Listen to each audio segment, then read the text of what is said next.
राज ठाकरे आणि उद्धव ठाकरे एकत्र येण्याची शक्यता आहे का?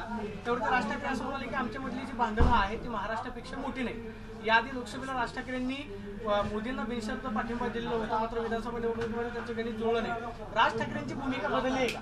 प्रस्ताव दिला त्यांनी उद्धव ठाकरेंना महाराष्ट्रापेक्षा मोठी नाही याचा अर्थ भारतीय जनता पक्ष हा महाराष्ट्राचं नुकसान करत आहे। महाराष्ट्रातून मोठ्या प्रमाणावर उद्योग बाहेर जात आहेत। महाराष्ट्रातले महत्त्वाचे जे कार्यालय ते हस्तांतरित होत आहेत, हा त्यातला एक अर्थ आहे। व दुसरा अर्थ हा आहे की भाजप आणि अर्थात महायुती जी आहे ही महायुती महाराष्ट्राच्या मुळावर कुठेतरी उठलेली आहे आणि महाराष्ट्राचं नुकसान करत आहेत असा त्यांचा इशारा असण्याची त्यामध्ये दाट शक्यता आहे। त्यामुळे आम्ही अनेक वर्षांपासून अनेक दिवसांपासून हे जे भाजप जो आहे हा महाराष्ट्र धर्माच्या विरोधात आहे आणि महाराष्ट्राचा हा विचार नुकसान केल्याशिवाय राहणार नाही। आणि महाराष्ट्राचा नुकसानाचा अर्थ जो आहे हा महाराष्ट्र धर्माच्या नुकसानाचा जो अर्थ आहे तो अर्थ स्पष्ट आहे की शिवशाहू फुले आंबेडकरांचा महाराष्ट्र आहे, वारकरी संप्रदायांचा एक प्रभाव असणारा हा महाराष्ट्र आहे, गाडगे महाराज तुकडोजी महाराजांचा विचार असणारा हा महाराष्ट्र आहे। आणि या महाराष्ट्रामध्ये सर्वांनी सोबत घेऊन चाललं पाहिजे हे तत्वज्ञान वाडवडिलांनी आणि आपल्या संस्कृतीने आपल्याला दिलंय। मात्र भाजप या ठिकाणी आपल्याला संस्कृतीपासून आणि भाषेपासून तोडते आणि भाजपचा विचार हा महाराष्ट्राची संस्कृती आणि भाषा नष्ट करण्याच्या अनुषंगाने आहे। या सांगण्याला कुठेतरी राज ठाकरेंच्या विधानातून दुजोरा मिळतो। तुम्ही स्वागत कराल का या भूमिकेचं? त्यांनी राज ठाकरेंची जी भूमिका आहे ती आज त्यांनी केलेला या ठिकाणचा तो इशारा आहे। त्यांनी या संदर्भात आपली भूमिका स्पष्ट केल्यानंतर यथाअवकाश या संदर्भामध्ये आमचा प्रतिसाद जो आहे तो राहील। राज ठाकरेंनी हिंदी भाषा जे सक्तीचा निर्णय घेतलेला आहे त्याला विरोध केला। देवेंद्र फडणवीसांचं वक्तव्य वेगळं पाहायला मिळाले की जर हिंदी सक्तीची करायची असेल तर मग इंग्रजी पण सक्तीची करणार का? किंवा अजित पवार असं म्हणाले की हिंदी भाषा शिकायला मुलांना काय अडचण आहे? राज ठाकरेंचं म्हणणं ऐकून घेतलं जात नाही म्हणून राज ठाकरेंची खतखत या अशा वक्तव्याच्या निमित्तानं बाहेर पडते असं म्हणायचं का?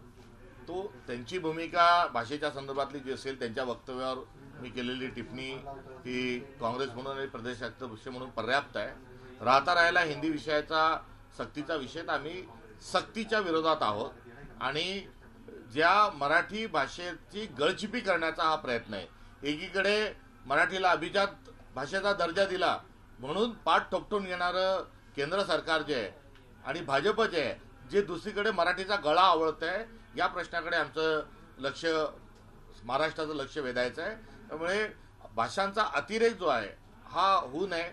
0 ते 6 मध्ये मुलाच्या हातात लेखणी पण देऊ नये हे आपलं शैक्षणिक धोरण आहे। 6 ते 14चा एक वयोगट आहे, त्यामध्ये प्राथमिक शिक्षणाचा 1ली ते 4थी जिथे आहे तिथे आपण अक्षर ओळख तोंड ओळख अक्षराची तोंड ओळख हाच ठेवलेला आहे आणि 5वी पासून हिंदी हा विषय आपण राष्ट्रीय भाषा म्हणून घेतलेला आहे। आज तो थेट सक्तीचा खाली आणण्यामागे हे कुठेतरी एक मोठं कारस्थान आहे आणि ते कारस्थान काय तर भाजपला जी संपूर्ण महाराष्ट्र धर्माची जी मांडणी आहे, छत्रपती शिवाजी महाराजांची राजमुद्रा जी मराठीतली आहे, हिंदवी स्वराज्याचा राज्यकारभार जो मराठीत चालला होता, ज्ञानेश्वरी जी मराठीत लिहिली आहे, या प्रतीचा कुठला तरी द्वेष हा भारतीय जनता पक्षाचा यामागे असल्याचं आढळून येतंय। त्यांची सरळ मांडणी आहे हिंदी हिंदू हिंदू राष्ट्र आणि यामध्ये महाराष्ट्रात हिंदू नाहीत का हाही एक प्रश्न निर्माण जातो आणि महाराष्ट्रातली ही जी सगळी संस्कृती आहे ही त्यांना नष्ट करायची आहे आणि त्यांना त्यांच्याच तत्वज्ञानानुसार हा देश पुढे घेऊन जायचा आहे हे यामध्ये कुठेतरी लपलेला आहे, हा आमचा थेट आरोप आहे। स्थानिक स्वराज्य संस्थेच्या निवडणुका आहेत त्या पार्श्वभूमीवर राज ठाकरे एकत्र येतात असं वाटतंय का?